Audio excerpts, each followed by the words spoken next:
Welcome back here to the Great Park. Jonathan Van Ness into the ball game. Levi Medella's on second after his RBI single forced Casey Uper from the ball game. First pitch from Van Ness, a nice curveball, gets a swing and a miss from Jose Vasquez, who's 1 for 2 so far today. Singled and scored in the third, and then he popped out to second an inning ago. If you're Van Ness, so far this summer it's been really, really good. 15 and 2/3 innings, an ERA of just 1.72. 8 walks to 17 strikeouts for the righty from Belmont. That one misses the strike zone, makes it a 1-1 count. Van Ness, one of the very few pitchers on this Riptide team to have an outing in which to not have an outing in which he's allowed multiple runs all season long. So he's been able to limit the damage, which is exactly what the Riptide need him to do right here. Trailing 6-2, you want to strand that runner Medella on second. The 1-1 is fouled straight back over the press box here at the Great Park, and that makes it a 1-2 count. And we've seen Jose Vasquez this summer, but in a different uniform. At the start of the summer, he was with the Conejo Oaks. He went 5 for 12 overall this summer. Drove in 3 with the Oaks. He's 1 for 4 after moving across to the Saints. A 1-2. Van Ness will spin back and feign a throw home. Keeping an eye up in San Luis Obispo, it's 9-3. The Blues lead in the bottom of the 8th. So unless the Oaks can score 6 runs in the top of the 9th, the Riptide know that worst case scenario, they'll still remain in control of their own destiny going into tomorrow's regular season finale. A 1-2 off speed gets a swing and a miss. And just like that, that's the end of the 5th inning. Halfway home here on Saturday night, it's Arroyo Seco 6, Orange County 2.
Welcome back to the Great Park here.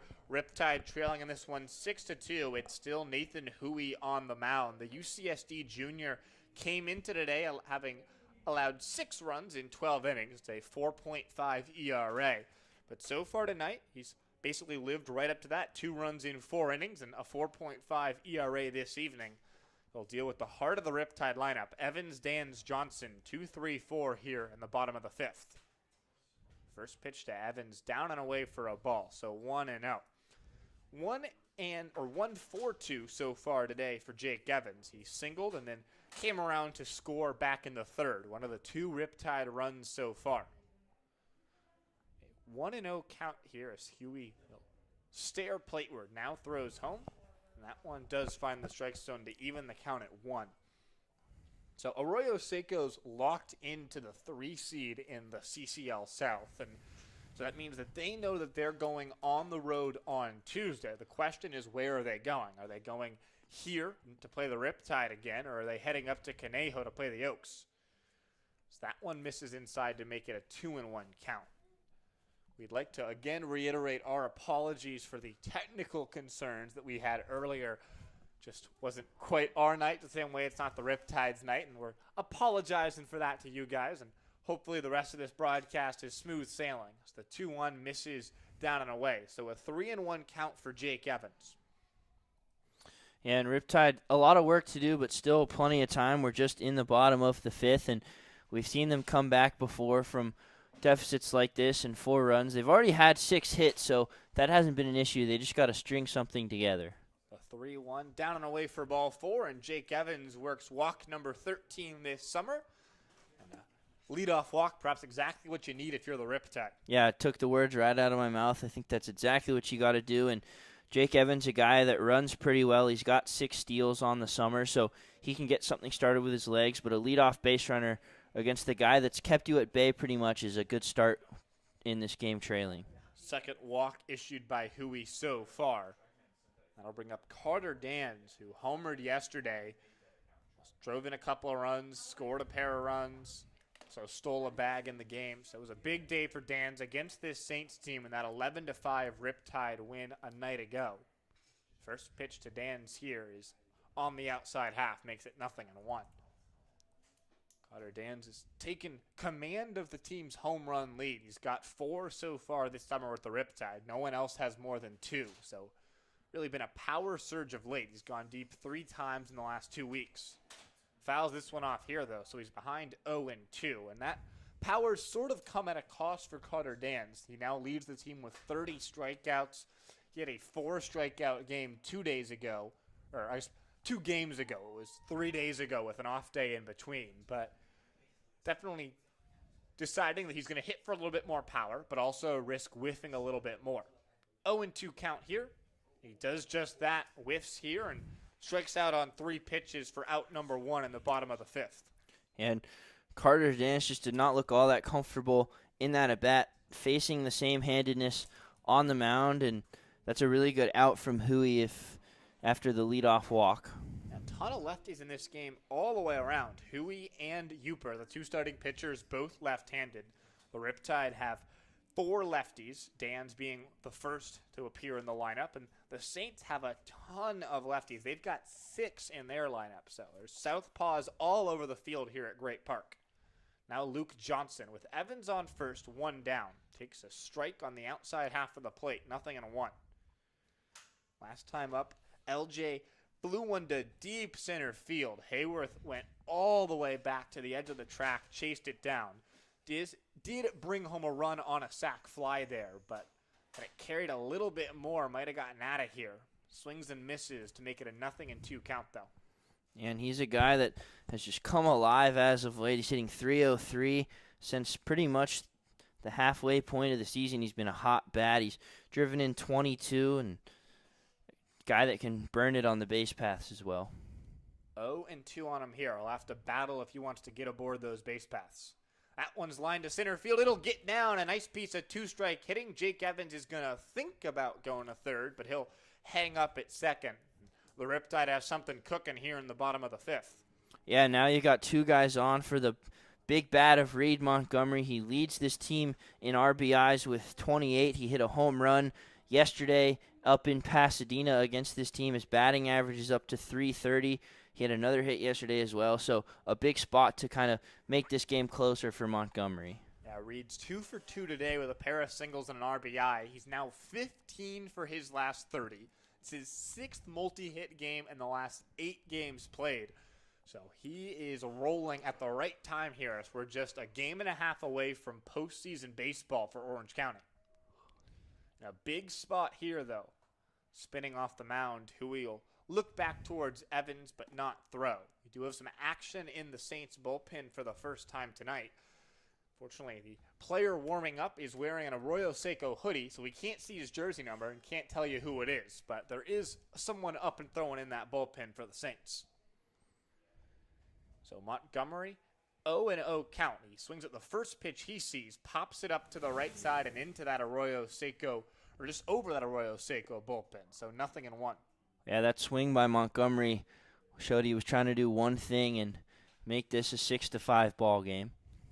Reed Montgomery, when he takes an aggressive hack, sort of looks like he's the guy who is trying to hit the ball 300 yards at the golf course. You know, he is not swinging to put the ball in play. He is swinging to send that ball a long way, and he did that yesterday against this Saints team. Sent one over the right field fence for homer number 2 of the year. This one's ground towards second, though. Pick on the short hop by Freer. He'll go to second and get one there. But Montgomery safe at first and Evans at third. So runners at the corners, 2 down now for the Riptide. Yeah, and that's exactly what you want if you're Huey. You get the double play ball. Unfortunately, Montgomery just a little bit too fast, but you get that leadoff walk, and you've done a better job of getting around it. Really nice job by Freer to pick that ball and able to get the middleman there. I mean, it would have been really easy for that ball to get into the outfield and would have been a tough hop. Potentially could have brought home another run for the Riptide. Now it's up to Jack Salmon, who's 1 for 2 with a single and a strikeout to try and bring home the bacon here for the Tide. See if Montgomery gets aggressive on the base path. Salmon gets aggressive in the box, but swings and misses, 0-1. Yeah, Montgomery's got 10 steals on the summer. He runs well, though he's been thrown out more than any other Riptide base runner. And Salmon in need of something to go right. It hasn't been a great summer for him. Does have hits in his last 2 ball games. As you said, hitting just 137 so far this summer. 0-1 takes one down to make it a 1-1 count. We'd like to remind you today that 0-2? Oh, it was a strike, pardon me. Chris Maher with the late strike call there. So 0-2 on Jack Salmon. So got to try to find a way to make some 2-strike hitting happen here if you're Salmon. This one's just dribbled off his foot. So we'll stay here on O. Broadcast today is powered by Cityside Fiber, OC Riptide's favorite gig speed fiber internet provider. Jack Salmon here had a big clutch single a couple weeks ago, but since then really hasn't been able to make noise offensively. You kind of hoped that would turn into positive momentum, but not the case. Down 0-2 in the count. Montgomery on first, Evans on third. Riptide trailing 6-2, trying to eat into that deficit against the starter Nathan Huey. A deep breath for Huey. 0-2.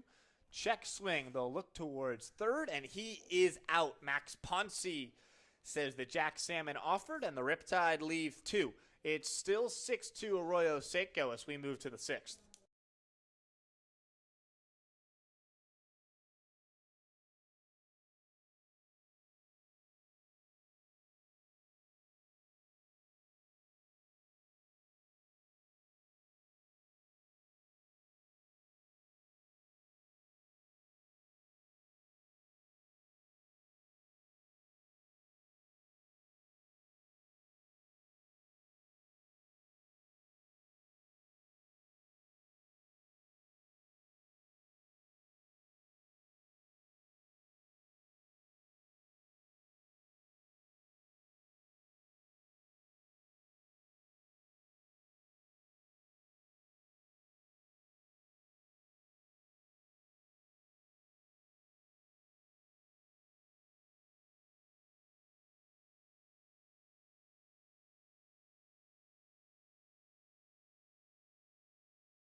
Back here for the 6th inning at Great Park, Jonathan Van Ness still on the bump for the Tide after getting out of Casey Uper's jam in the 5th. Got a big strikeout of Jose Vasquez and just misses inside. So 1-0 count on Noah Williams, the switch hitter who's going to get turned around for the first time tonight. He'd been batting righty against Uper, but now batting lefty against the righty Van Ness. 1-0.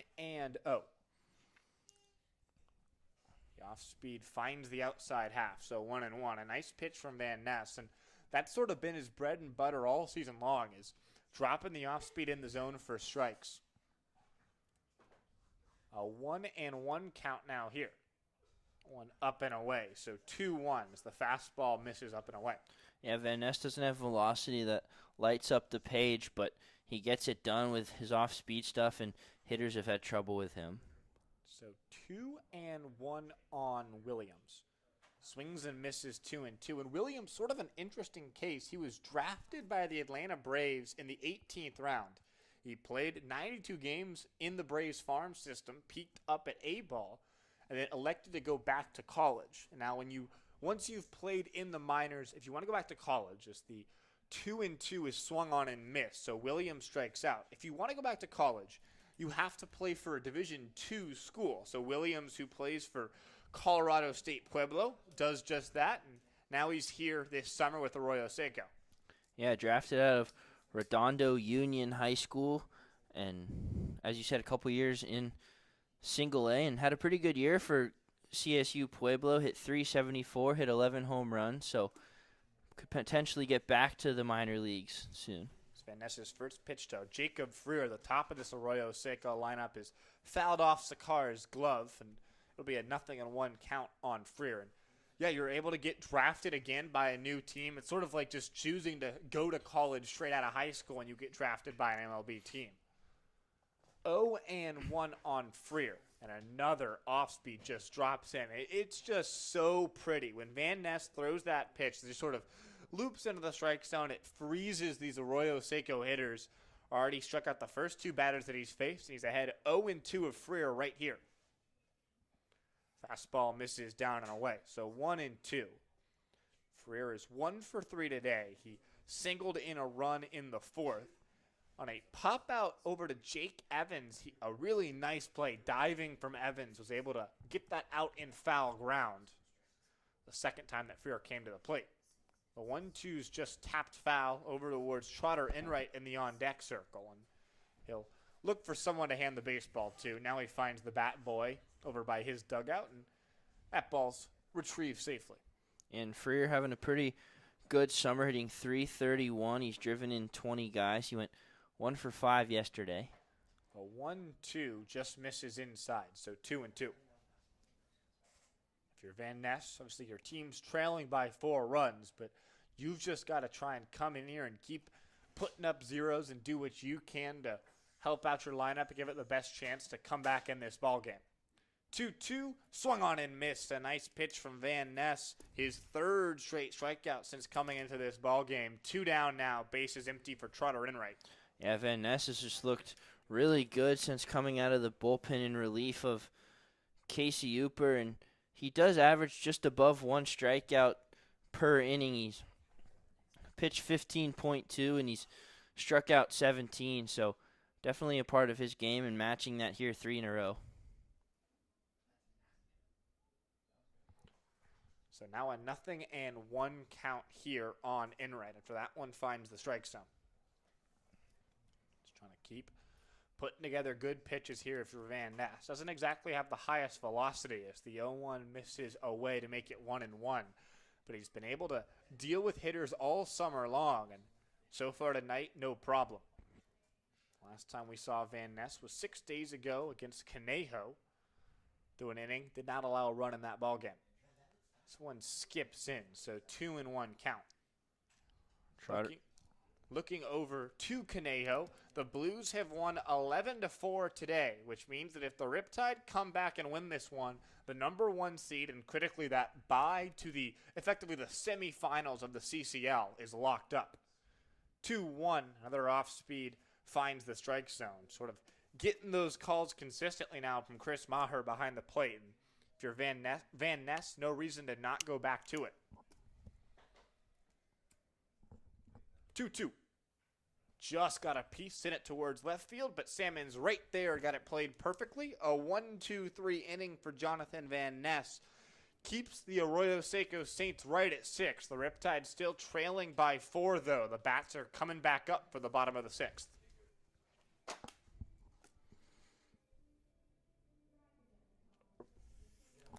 Come on, fellas.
Welcome back here to the Great Park. Riptide still trailing in this one 6-2, but it's a new pitcher on the bump for Arroyo Seco. Christian Robb, the senior from UT Arlington, into the ball game, and it's not quite been Robb's summer so far. A 15.12 ERA and 8 1/3, and that was inflated by allowing 6 runs against the Riptide back on July 18th. So 8 days ago. 4 hits, 6 runs, 3 walks, 2 strikeouts, and just an inning and a third. And sort of blow-up outings have been the issue. In 2 of his 6 outings this year, he allowed 6 runs in each of those appearances. The other 4 outings, just 2 earned runs across those games there for Robb. So he'll try and deal with the bottom of the Riptide lineup: Zakar, Hunsaker, and Lambden. First pitch to Zakar, swung on and missed. And Zakar 0 for 2 so far today with a pair of punchies. And trying to avoid the sombrero right here. Robb had a 5.18 ERA in his time with UT Arlington across 24 1/3 innings. And the 0-1 finds the strike zone, so quickly ahead, 0-2 of Zakar. Sort of effectively wild. He had 18 walks and 19 strikeouts in those 24 1/3 frames. But up in the count here. 0-2. Down and away. So 1-2 now on Zakar. It's been a long time since we've seen Jimmy Zakar. This is his first game since against the Barons back on July 13th. So it's been 13 days since the last CCL action for Zakar. And that was his first game in 8 days. Just the 1-2 is missed down. Check swing from Zakar. So count even at 2. But basically this is just the second time that Jimmy Zakar has played since all the way back on July 5th. So it's really been lengthy layoffs for Zakar. And Van Ness is keeping you in this game. Riptide definitely want to respond and get an early base runner on it. Didn't work out for them last inning, but see if Zakar can spark something here. The check swing did not go around, says the first base umpire Heath Jones. So now a full count on Jimmy Zakar. The Riptide were able to work a leadoff walk an inning ago. Jimmy Zakar would love to do that right here. 3-2. So Rob looks plateward. He'll lift the leg and throw home. Zakar swings and misses. Out number 1 of the bottom of the 6th here on Jimmy Zakar's 3rd strikeout of the night. The first from Rob, 7th overall from the Saints pitching staff here. Yeah, and Rob, you talked about that terrible game against the Riptide last time he pitched, and better start here, but a guy in Riley Hunsaker that's been hot up now, and see if the Riptide can get to Rob once again. I was talking to Riley before the game, and he said he just feels like he's been seeing the ball so well lately, and a lot of that's due to the fact that he's started to become an everyday player for the Riptide. They've had a lot of players leave the team over this last sort of week and a half as Hunsaker lifts the first pitch towards center field. Hayworth back to the edge of the warning track, but he'll reach up to make the catch. So a loud out, but an out nonetheless means there's 2 down now in the bottom of the 6th. Jake Lambden comes to the plate, but keeping it on Hunsaker, he's really exploded offensively over this last week, and it's coincided with the fact that the Riptide sort of had no other option than to put him in right field, and he's taken advantage of the opportunity and has come to play. Yeah, Hunsaker's been really good since being a regular in that lineup, and we saw him hit a home run last time this team was at the Great Park, and he's gotten on base a lot, and he's kind of forced his hand to be in there, and Coach Evans is calling his number. First pitch to Lambden, in there for a strike, 0-1. Doubled last time up in the bottom of the 4th, but was left there on second. Jake Lambden, another player who's leaving this Riptide team. Tomorrow will be his last game, so he will not be here for the playoff push. 0-1. Pitch does find the inside half of the plate, so behind 0-2 is Lambden. As Rob, who certainly was wild at college and here this summer. He's got 25 walks over 32 2/3 innings, but so far tonight, he's looked very confident on the mound. 0-2, just slapped foul. Lambden able to stay alive, lined it sharply to right field, but not able to straighten that one out. So you're still behind 0-2. And Lambden finds ways to get on, and usually the Riptide find ways to get him in, and today not the case, but if he can get on, anything can happen. Swings and misses at the 0-2, and so Lambden goes down on 4 pitches. A 1-2-3 inning from Christian Robb. Still 6-2 as we go on to the 7th inning here from Great Park.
Welcome back here in Irvine. Sam Evans alongside Hugh Fitzpatrick. Again, we apologize for those technical issues we had a couple frames ago, but we appreciate you bearing with us here, and hopefully the Riptide can make it worth your while come back from this 6-2 deficit that they're currently facing. Jonathan Van Ness again back out there, and so far faced 4 batters, struck 3 of them out and got a line drive as the other one. So 4 up, 4 down against Van Ness as he'll deal with 3-4-5. Reed, Hayworth, and Turner here.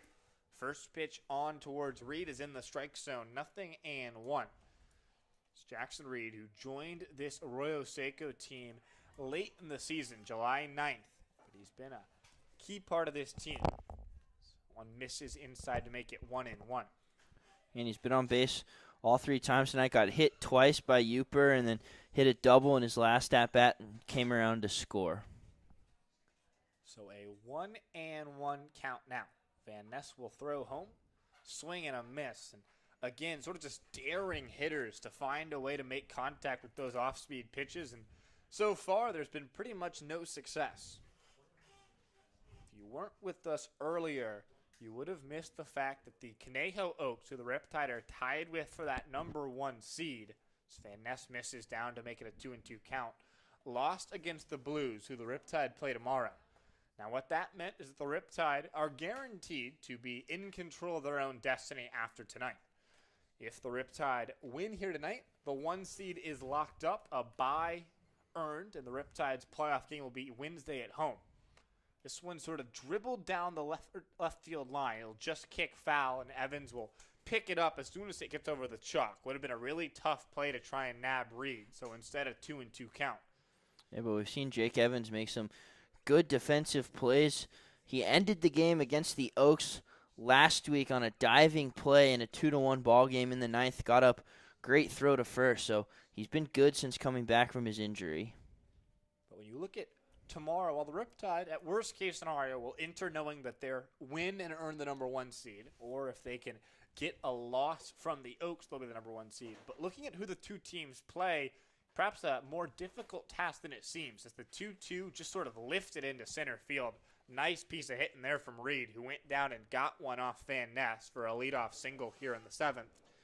So the Riptide traveling up to San Luis Obispo, so a long trip. That's always difficult to play a Blues team that's now 23-16 in the thick of it in the CCL North, so they'll be amped up. On the other hand, the Bombers, who the Oaks play, just 5-13 in CCL play this season, so there's no easy wins, but certainly a comparatively easier opponent for the Oaks. Makes it all the more imperative to either find a way to come back and win this one, or you'll have to take care of business tomorrow. Runner goes, but this one's fouled off down the right field line. It'll get out of play, and that'll send Reed moving back towards first as Hayworth behind 0-1 in the count. The Bombers do have some good wins, though. They beat the Riptide twice earlier this summer. They beat the Foresters a few games ago, so Bombers not completely incapable. And last time the Riptide played up in San Luis Obispo, another long bus ride, they came into that game and just started hot and didn't come back. They only gave up 1 run. They kind of won a blowout game, so you'd love to see them do that again. 0-1. Head Van Ness. The Riptide have split with the Blues so far this year. This one's grounded towards first. Dans will go to second for 1. Now back to the bag. Not in time. Just sort of struggled to get it out of his mitt, did Carter Dans over there at first, and that gave Lane Hayworth enough time to win the race to first base, but Dans critically able to get the lead runner Reed. Yeah, tough there for Carter Dans. As you said, couldn't get it out of the glove, but important to at least get 1 out there, and if you get another ground ball for Van Ness, you're out of the inning. So now Cody Turner, the designated hitter to the plate. He's 1 for 3, did single and score, drove in a run an inning ago as well. Or pardon me, 2 innings ago. So he takes a ball high, so 1-0. No action in that Riptide bullpen, or really in the Arroyo Seco bullpen. So it appears that Van Ness and Robb will be the pitchers, at least to the moment. 1-0 count. Narrow lead for Hayworth at first. Van Ness still definitely concerned about him, but he'll throw home. Goes to the off speed and again drops it in for a strike. He's done that just so many times tonight and has had great success. The only really player to do anything against those off-speed pitches was Jackson Reed, and he went down and got one. I mean, he was digging in the dirt and managed to put good enough wood on the ball to send it into center field. Runner goes from first. The 1-1. Zakar won't even throw down. Pitch was a ball, so 2-1 count, and now a runner in scoring position for Arroyo Seco. Yeah, double play is no more. This Saints team is a team that likes to run. Hayworth now his 18th steal of the summer, and Van Ness is going to have to work hard for 2 outs. Yeah, they're so talented at running that the Riptide sort of spent probably 40 minutes a week ago before playing that home-and-home against Arroyo Seco, working on pickoff practice to try and negate the Saints' running game. So a nice swing and a miss makes it 2-2. Good pitch there from Van Ness, but it's the first time tonight that Arroyo Seco's been able to swipe a bag, and so at least the pickoffs have limited the ability to swipe bases. Arroyo Seco leads the CCL with 126 stolen bases, 15 more than Alameda, who's second. 2-2. Van Ness will spin off and make sure that Hayworth chases back towards the bag. The Riptide, so far 80 stolen bases this summer, pretty much mid-pack in the CCL, but they've been able to be very efficient while doing it, just been caught 14 times, while the Saints lead the CCL with 33 caught stealings. So they're stealing with high volume, the Riptide stealing with high efficiency. 2-2, runner goes again, it bounces in, it'll go to the wall. Sliding in, thinking about coming home was Hayworth, but he ultimately stays put at third. Picked a good pitch to run on, and the 3-2 count on Turner. Now a big insurance run, potentially just 90 feet away. Yeah, and Van Ness is 4 straight outs and then gives up a single, gets a ground ball, and now loses his control a bit too. A couple wild pitches here, and now the infield will come in, and you definitely want to keep this runner at third base. Want to keep this game within slam range. 4-run gain for the moment as the Saints lead 6-2. Turner in the 3-2 count. Van Ness gets a little dribbler over towards shortstop. Lambden will field, but he only has one play. It's at first. Nice job diving to even get to that baseball and get the out. But as soon as he dove, it meant that Hayworth was going to come around to score, and an RBI ground out for Cody Turner makes it 7-2 Saints. Yeah, great play by Lambden there, but hard hit by Turner. No chance to get the guy at home. So clean slate for Van Ness, but Riptide offense going to have to work even harder. First run allowed today from Van Ness. The first 6 runs were all allowed by starter Casey Uper.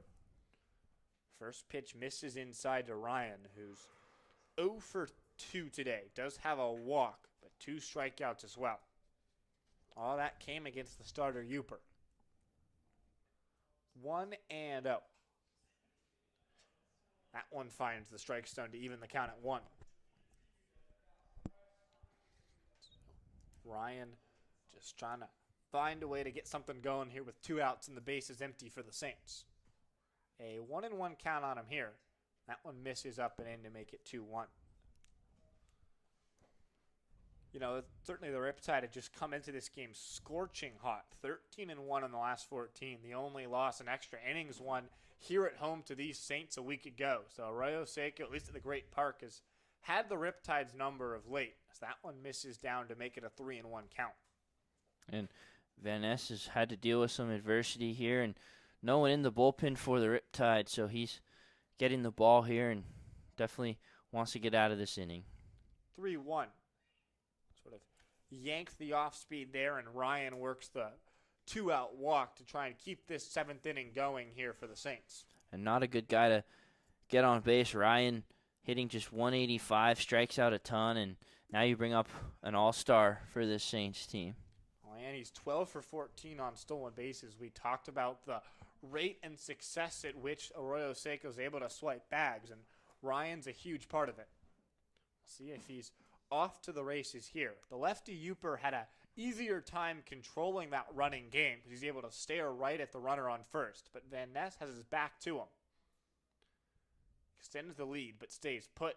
That one's yanked inside, though. Medella sort of leaps out of the way. It'll be a 1-0 count. And I think if Medella finds his way on base, Coach Evans will come out and talk to Van Ness as Jack O'Malley's heading in the direction of the bullpen. So So a 1-0 count on Medela. So that one bounces in to make it 2-0. Van Ness, for his success this summer, probably the biggest blemish has been that he's had a little bit of trouble controlling the baseball. That walk his 9th of the summer, 2nd on the Riptide. Only Jack O'Malley, who's the guy getting warm in the bullpen, has more. 2-0. Got to find the strike zone here if you're Van Ness. And he does. Went to the off speed to get it. And a nice pitch to Medela, who's 1 for 3, but doubled in a run last time up. And he singled in and then advanced to second on the throw. But that sent Uper out of this ball game and brought Van Ness in. So the 9th and final batter that Van Ness is facing for the first time. 2-1 now. Runner goes from first swing and a miss. Throw down is... We're waiting. In time. Ober slid the bag. A long pause, but it's a caught stealing from Jimmy Zakar. It's 7-2 Arroyo Seco. It'll be Hugh Fitzpatrick taking you the rest of the way here on Riptide TV.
Bottom of the 7th here. Riptide with some work to do. They trail 7-2, but they've got the big boys. Top of the order, Bradley Navarro up now. He's 1 for 3. The on-base streak continues. Bradley Navarro has gotten on base in every single game that his name has been written on the lineup card.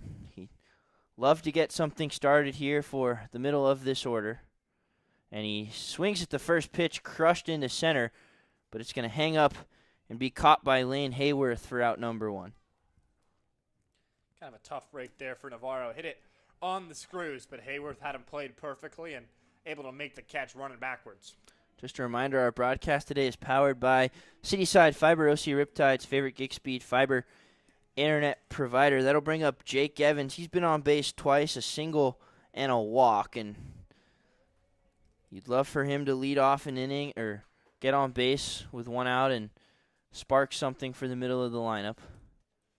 That one below the zone, ball 1. Looks like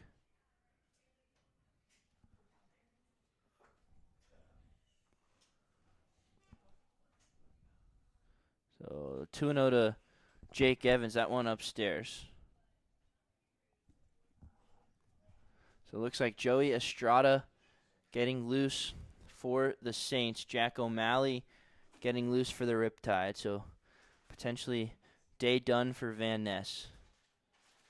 3-0 to Jake Evans, and gentlemen and folks watching at home, Jake Evans has been hit by a pitch once again. He leads the team with 12, make it 13. It was bound to happen at some point. It happens right there. It's like he's a magnet to baseballs. I mean, they just seem to find him. Sure, he, in the moment, does not feel great. You got to feel pre-game how much it can hurt to get hit by a pitch. But able to get the free patch, and hopefully that's what the Riptide offense needs to sort of unlock itself and get going here tonight. Yeah, I was playing catch with Jake Spence in the outfield during BP. We were both working on some pitches, and he threw me I think he called it a sweeper, and I had my sunglasses on. It was hard to see. The pitch moved a lot, and unfortunately did not hit any glove and hit me directly in the shin. It does not feel good, but we move on. It's 1-0 to Carter Dans. Carter Dans hitting .306 this summer, leads the team in home runs, hit one last night to open the scoring for the Riptide. 0 for 2 with a walk today. Big swing and a miss, strike one. He's taken some big hats. His last at bat, he struck out swinging on 3 pitches and took some big swings. Yeah, you know, it sort of feels like the Riptide are trying a little bit too hard to tie the game with one swing on the bat. And you just got to string ABs together, especially when you're trailing by 5 runs in the bottom of the 7th. They pick over to Evans, nothing doing. Evans runs well, 6 steals this summer. We'll see if he can make something happen with his legs.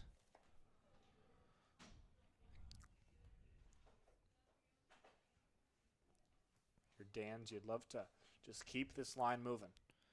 That one outside, 2 balls and a strike. Dans, 22 RBIs, one of the leaders on this team. Does strike out a lot, but walks a lot as well.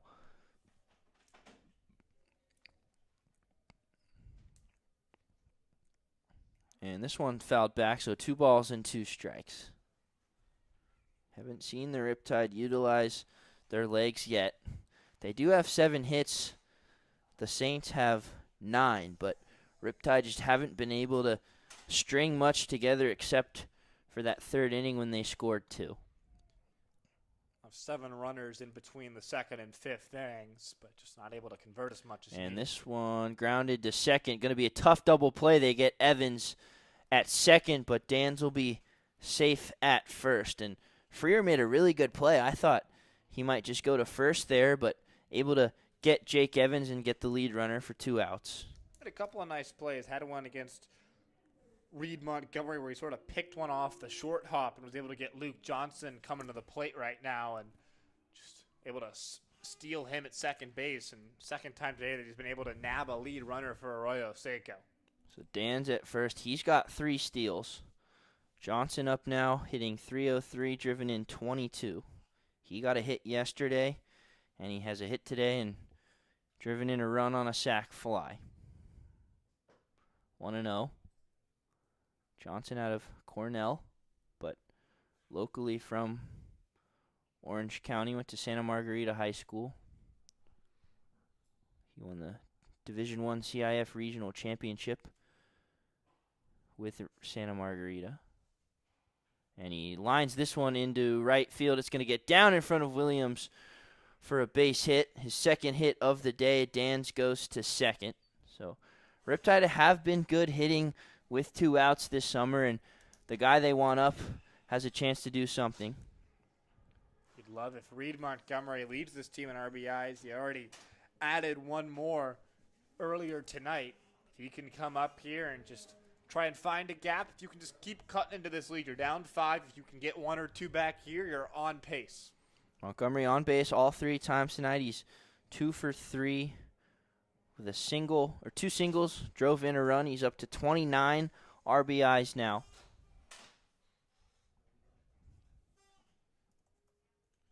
This game here already 2.5 hours in as we are in the bottom of the 7th. Feels like these games against Arroyo Seco always take a long time. And this one golfed right at on the ground to Jacob Freer, big hop to him, made a tough play, and Montgomery not too thrilled with himself. The Riptide threaten to get 2 guys on, but do not score as we head to the 8th inning, 7-2, Saints.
Eighth inning here at the Great Park. New pitcher on the mound for the Riptide. It'll be All-Star Jack O'Malley this summer. 10 2/3 innings, a 5.06 ERA, 20 strikeouts, 10 walks. He last pitched against this Saints team on June 14th, pitched an inning and a third, and got the win, his only win of the summer. Tall presence on the mound. O'Malley 6'8", has touched 97 this summer. First pitch to Medela in there, strike one. Yeah, when O'Malley's stuff is working, it is really, really good. When it is not, it can get really, really bad. But that first pitch is any indication. Hopefully it's a good night tonight. This one to the backstop.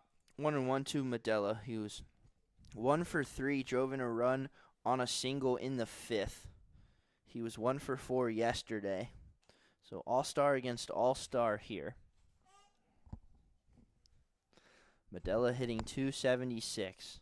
He's got 8 steals, much like a lot of his teammates, so it's a guy you want to keep off the bases. And good slider, and they say Medela went around, so it'll be 1-2. Good pitch from O'Malley. Sort of a good spot here for O'Malley on the bottom of this order. Trying to get 3 quick outs to get those Riptide bats back up. Yeah, Riptide have 6 outs to score at least 5 runs, and the hits are pretty equal. The Saints have 9, the Riptide have 8. They just haven't been able to get consecutive hits or get that big hit with runners on. 1-2 to Medela, way outside, ball 2. And if you look at the Riptide team, they had a 9-game winning streak going into a game here at the Great Park against the Saints, lost that game, and then immediately went on a 4-game winning streak. So if you take away the Saints game, the Riptide haven't lost to anyone but the Saints in nearly 2 weeks. This one grounded to Evans. He picks it, but it gets under his glove. Lambden hustling over. It's not going to be played, so Medela reaches first base.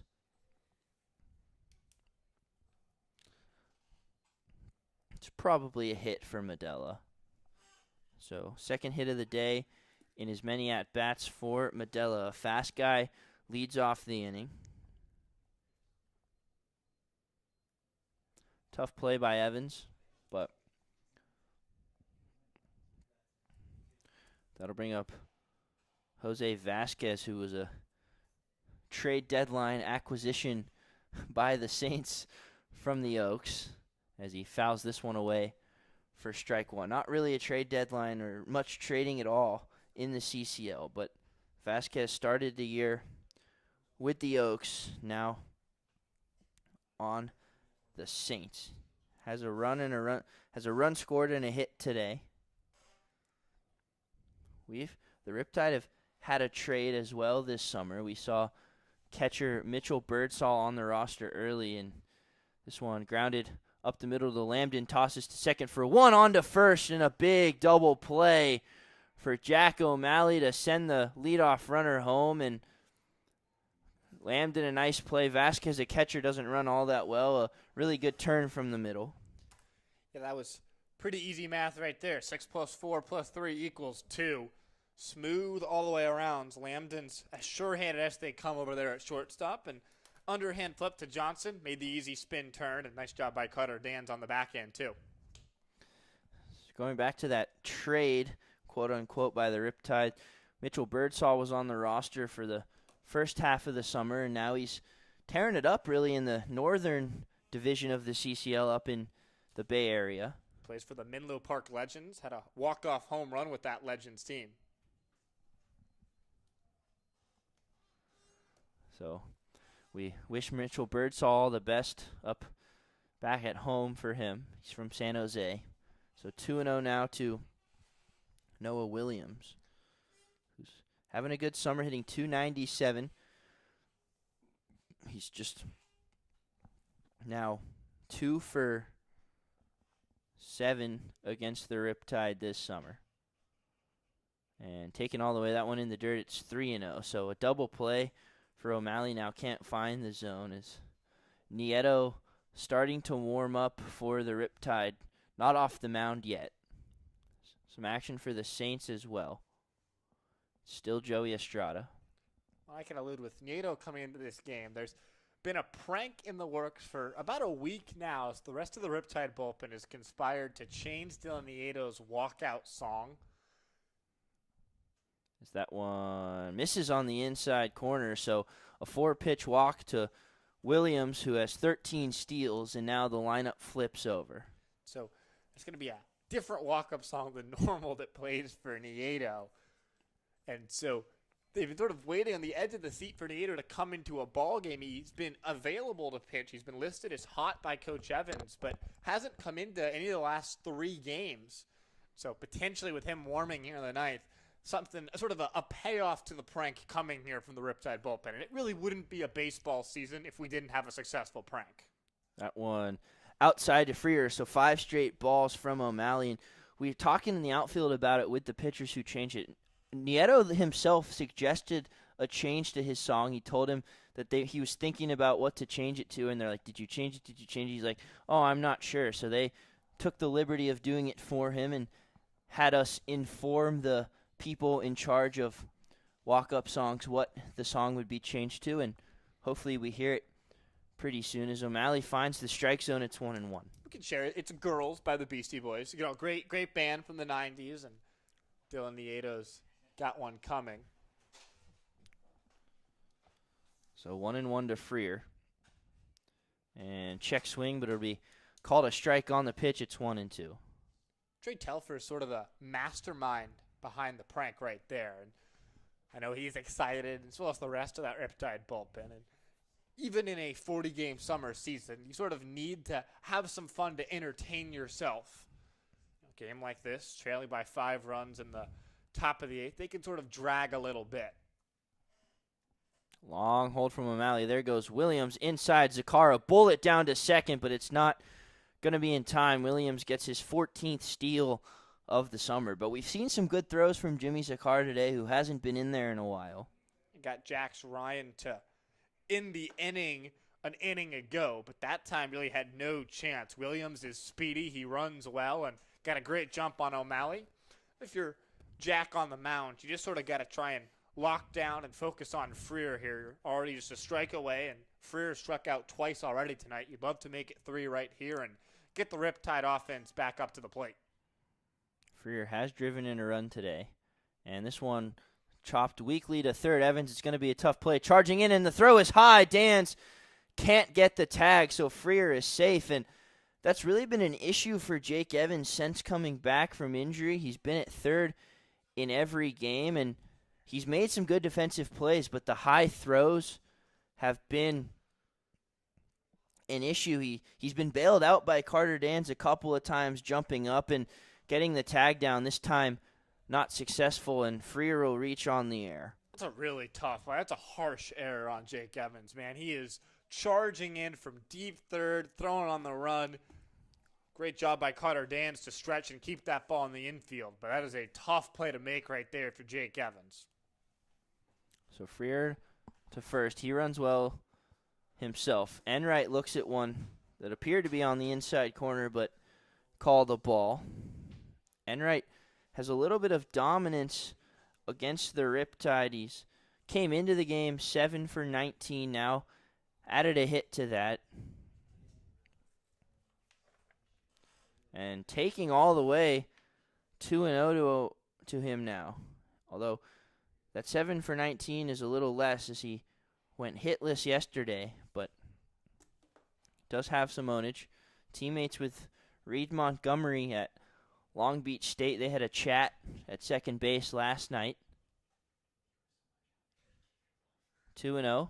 And this one upstairs 3-0. So O'Malley losing it a bit here. Yesterday, Reed Montgomery stole second, did not slide, and was almost got thrown out. And Trotter Enright made sure that he heard that, told his teammate, I'm sure coach at Long Beach State would not appreciate not sliding on a steal. 3-0 to Enright. He's 1 for 3. And O'Malley finds the strike zone. That one catches the outside corner. O'Malley's sort of had these moments where control has come and gone for him this summer, and you really need to find it and find it quick. Already behind in the count here and in a dangerous spot against this Arroyo Seco lineup. 3-1 to Enright. He takes a big swing. Gets a piece of Jimmy Zakar on the foul ball, so bit of a breather for Zakar. There are 2 catchers on the bench for the Riptide, and McDonald, who played yesterday, and Zach Crandall. Coach Evans is going to come out to check on Jimmy, make sure he's okay. So you don't want to have anyone in any pain. The athletic trainer coming out as well, and definitely in some pain is Jimmy Zakar behind the dish. And for a Riptide team that's losing some guys going into the playoffs, it's definitely important to keep guys healthy. We know Jake Lambden's time with the Riptide will be done after tomorrow, so they want to keep everybody healthy as much as they can. They've dealt with some injuries. Jake Evans missed 10 games with an injury. Grant MacArthur is no longer with the team because he dealt with a pretty lengthy injury that he couldn't recover from. So there's been some injuries for the Riptide. Brady Pettit was out for a long time. Not really an injury, but got hit by a line drive He was concussed in batting practice, so had a lengthy concussion there. Looks like Jimmy's okay, though, which obviously good thing to see.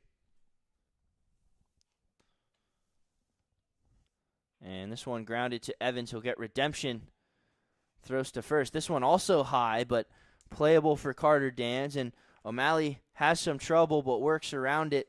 Saints do not score. Riptide needs 6 outs to score 5. It's 7-2.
Welcome back. New pitcher on the mound for the Saints, trying to lock down this win. 6 outs for the Riptide to play with. It's Joey Estrada facing Jack Salmon, who looks at strike one. Estrada this summer, 14 and 2/3, 17 strikeouts, 7 walks, a 6.13 ERA. Pitched 2 innings, gave up a run against the Riptide back in June.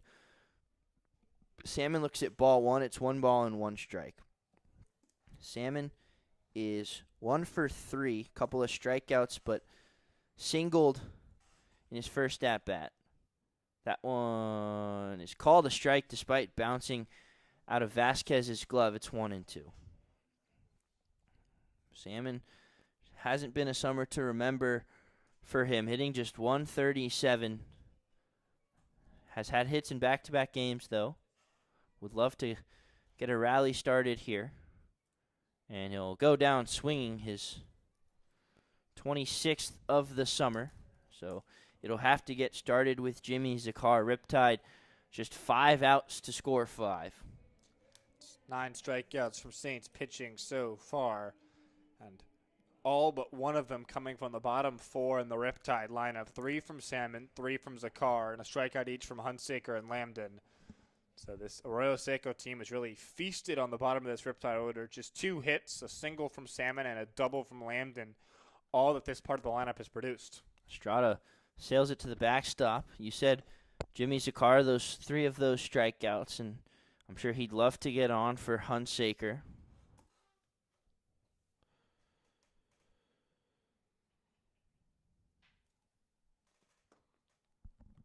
Try and make something happen here if you're Jimmy.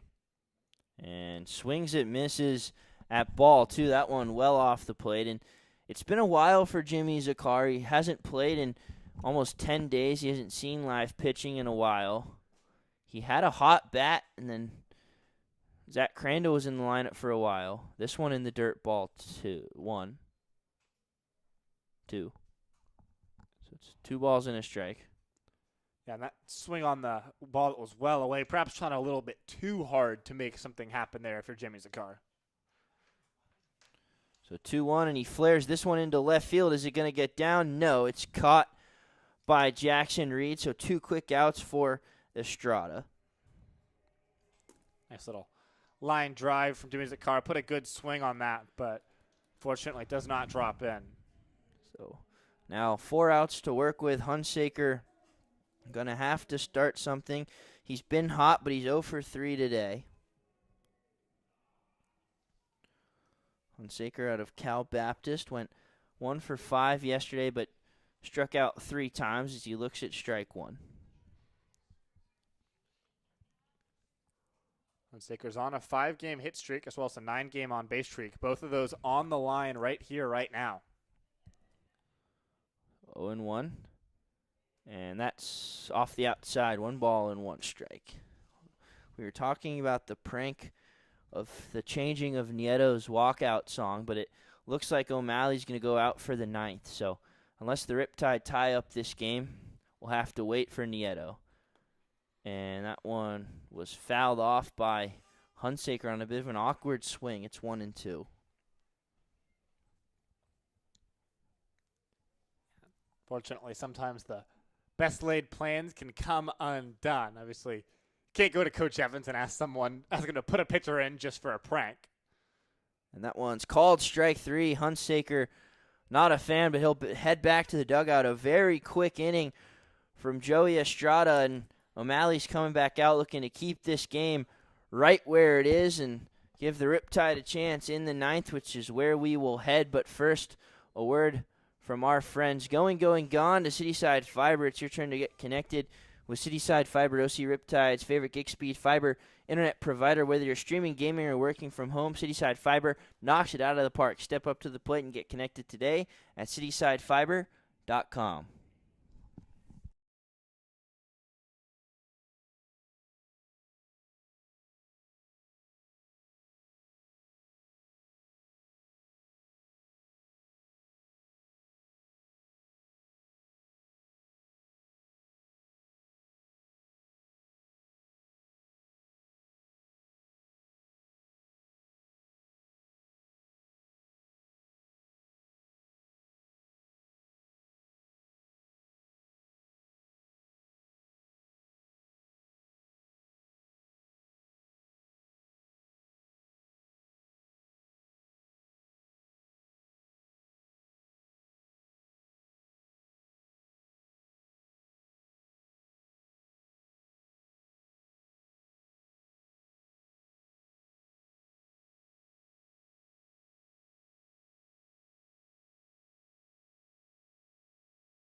Welcome back, 9th inning.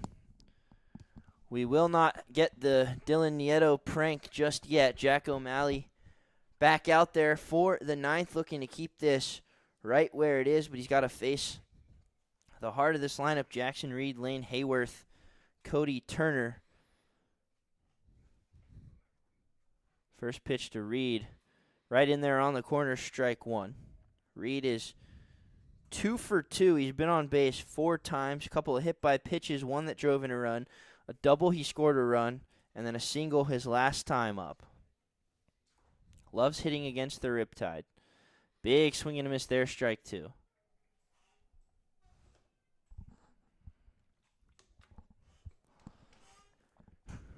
Reed came into the season pretty quietly. It only had 3 or 4 hits, 2 of which were against the Riptide.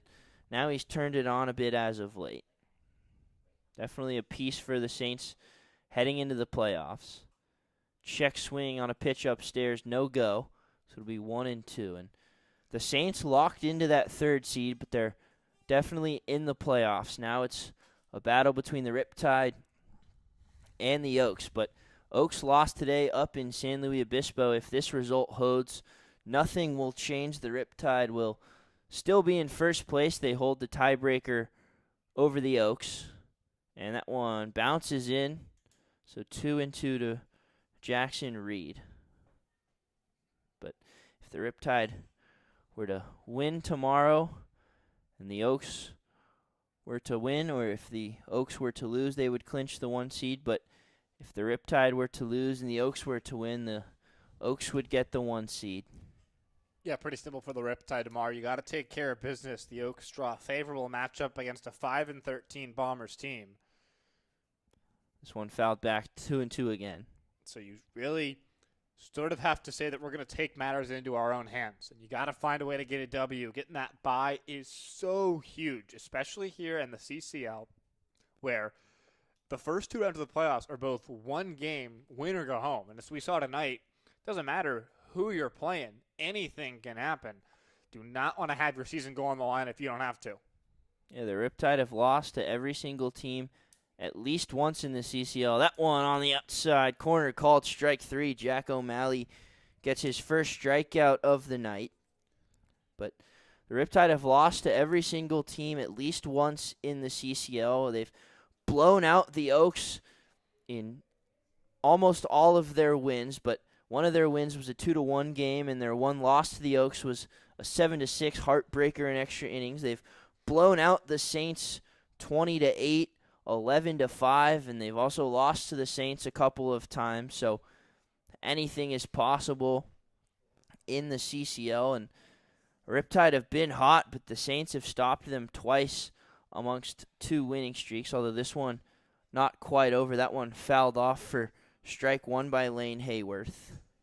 Yeah, it really feels like this Arroyo Seco team is the fire extinguisher on the Riptide. Whenever they get hot and on a roll, it seems like the Saints come to town and cool things off a little bit. And perhaps maybe the wake-up call that you need as you head towards the postseason.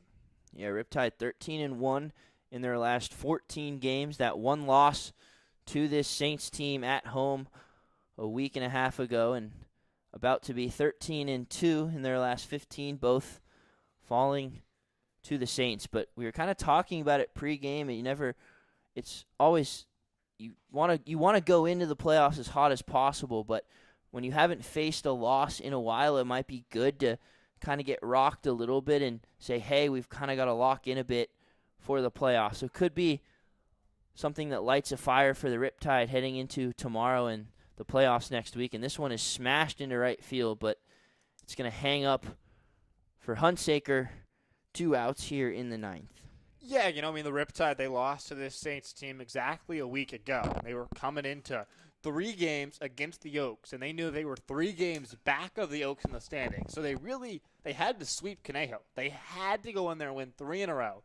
And they get punched in the mouth. They come back, and they sweep a really good Conejo team. And perhaps maybe this is the punch in the mouth that they need, and then they can win 4 in a row. They'll be CCL champions. Yeah, if they win tomorrow, they clinch that 1 seed, and they won't play until Wednesday next week. Every game would be at the Great Park.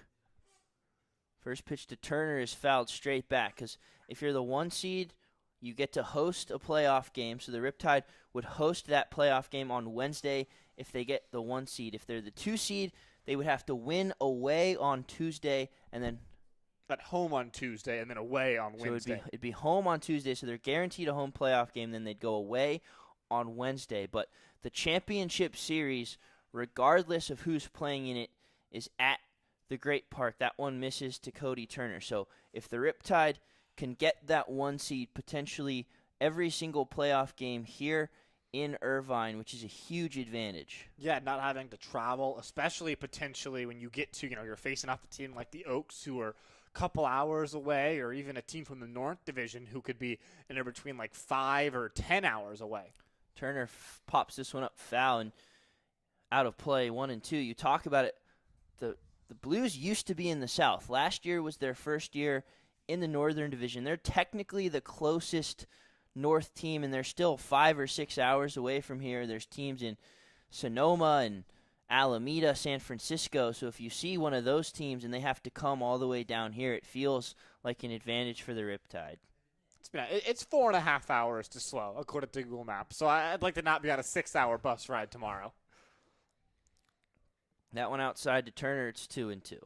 So although the one time the Blues did come down here in the regular season, they beat the Riptide. The Riptide went up there and won. They go up there tomorrow, so we'll see what happens. But you definitely feel like you have an advantage if you face one of those Northern California teams. 2-2 to Turner. To the backstop, it's full. So 0-2 to full for O'Malley. We're approaching the 3-hour mark here at the Great Park. First pitch was at 7:04.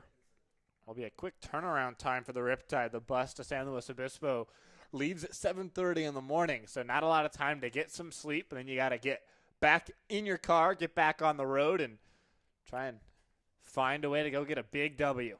But it is a long bus ride, as you said, 4.5 hours. As this one's popped up, foul, full count. We'll do it one more time. So you think you just get on that bus and go to sleep, get rested on for the drive up there. It's a fun place to play up in San Luis Obispo. It's always a packed house there. Schinheiser Field. A lot of fun activities up there. Long hold, full count pitch. Upstairs, ball 4, inning will continue. So O'Malley, 2 quick outs, now walks a dangerous guy in Turner. He'll bring up Jax Ryan, who's probably the guy you want to face, although he's been on base twice with a couple of walks. O'Malley just got to try and find the strike zone here. No reason to try and get too cute with just a runner on first, 2 down now, and what at least in the moment is a non-competitive ball game. I will say for you, Sam, you're going up there by yourself tomorrow to call that on Riptide Radio. The Blues have a barbecue place at their stadium. Aiden and I did not have a chance to try it. I would recommend that you, if you have time, to try and get a plate from their barbecue and compare it to our wonderful friends at Pear Tree Meats. You know, I certainly will. If I've got the ability to, I would love to enjoy some barbecue, and I'll be sure to report back. I'm sure there's no way it'll compare to Pear Tree Meats, the finest barbecue establishment in the entire CCL. But I'm sure a close second would be not bad. We appreciate all that they do for us. Is a bit of a weird get back for Turner at first, but he's safe. And of course, the biggest thing they do for us is give us some food, and I'm very appreciative. Yeah, they provide for us very well this summer, and they've said that it's paid off. They've never had a successful business if they've had this summer, and we really think that they deserve it. They make some really good food down there. And this one to the backstop, Turner is going to waltz into second base. So an extended inning for O'Malley. This is not going to help the team get some Z's tonight. So what's your favorite Pear Tree Meats item? It's going to be a bad choice because I'm not saying a meat, but I think their mac and cheese is absolutely stellar. Their tri-tip is pretty good, but I'm going to go with the mac and cheese. I think it's fantastic. Yeah, I was going to go with the tri-tip. So I feel like we're thinking on the same page because my number 2 would have been the mac and cheese, which is why the tri-tip mac and cheese is my go-to combo. Check swing from Ryan. No, he did not. So it's 2 balls and a strike. And we hope that we can get them up here again in the playoffs. Playoff Pear Tree Meats. Hopefully they step up their game and come with something special. And see, you listeners should come out to the Great Park for the playoff run, support this Riptide team as they try and track down a second CCL championship. Obviously, hasn't exactly been their night here tonight. Another wild pitch right on cue. So O'Malley, 2 very quick outs, a long at-bat turns into a walk to Turner, and now 2 wild pitches. Turner goes to third. It's 3-1 to Jax Ryan. It's wild pitch number 11 so far this summer for Jack O'Malley. That leads the team by a comfortable margin. And certainly the term effectively wild gets used a lot. And I think for Jack O'Malley, it's more than fair. And O'Malley does have some intangibles on the mound. He's a big, tall guy. He can get to the fastball up to 97, but walks definitely an issue. 3-1 to Ryan. There's another one. So back-to-back walks after a strikeout and a flyout, and that'll bring up an all-star in Levi Medella. Coach Evans is going to come to the mound. There's no one up in that Riptide bullpen, so looks like it'll be O'Malley staying in this ball game, but just perhaps trying to settle him down a little bit here. So Evans will come out. We will have to wait until the playoffs to prank Dylan Nieto. But just calming down O'Malley, say it's already been a long game, and just throw strikes, get us out of here. And if you're the Riptide, you do have the top of the order in the ninth. It'll be Jack Lambden to lead off. He's the 9-hole, and then it'll be Bradley, Navarro, and Jake Evans. Navarro has a hit. Evans has been on base 3 times. Carter Dan's behind him, has been on base twice. Johnson behind him has a couple of hits. Montgomery has a couple of hits. He's been on base 3 times. So it's not over yet, but long road to climb for the Riptide. Yeah, Jake Lambden leading things off. Probably exactly the guy you want. He's got a ton of speed, has a double already today, but it doesn't really matter if you can't get out of this inning here, and O'Malley's got to try and find a way to find the strike zone, put away Medella, and get those bats that you just talked about right back up. So they pick over to Ryan, and they got him at first base. What a move by Jack O'Malley. So he gets himself out of the jam that he created, picks off Jax Ryan, and you hope that fires up the Riptide offense. We head to the bottom of the ninth. We talked about it. Jake Lambden leads off, then the top of the lineup. Riptide need 5 to keep us going here when we come back.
The final home game of the regular season at the Great Park for the Riptide comes down to the 9th inning. They trail 7-2. Joey Estrada, a very clean inning. He goes back out there, throws a strike to Jake Lambden. But you're in a good spot if you're the Riptide. Jake Lambden leads off. He's got some speed. And then the top of the lineup, who's had a fairly good day.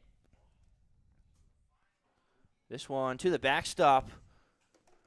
1-1 to Lambden. Lambden 1 for 3. He doubled in the 4th, but if he gets on base, he's got 10 stolen bases, and I'm sure he'd be off to the races in the 9th.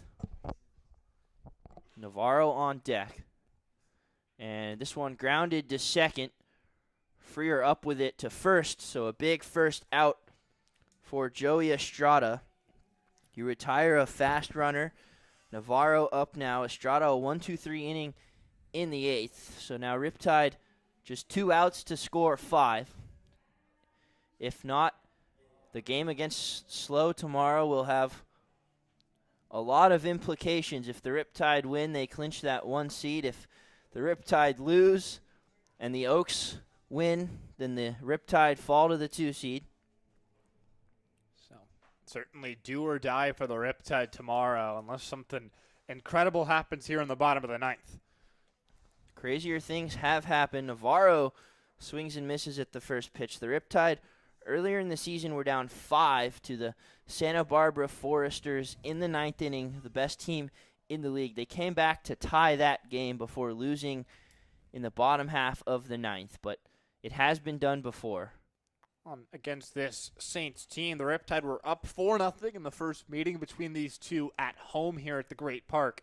The Saints scored 4 in the top of an inning, and then the Riptide responded with 5 in the bottom of that same frame. Navarro loops one into right. It's going to hang up for Williams, 2 outs, and I don't think there's a 5-run home run, so Jake Evans is going to have to get on base and keep this going. Yeah, they really should change that rule. Make it so that you can hit those 5-run homers. The Riptide could use one right here.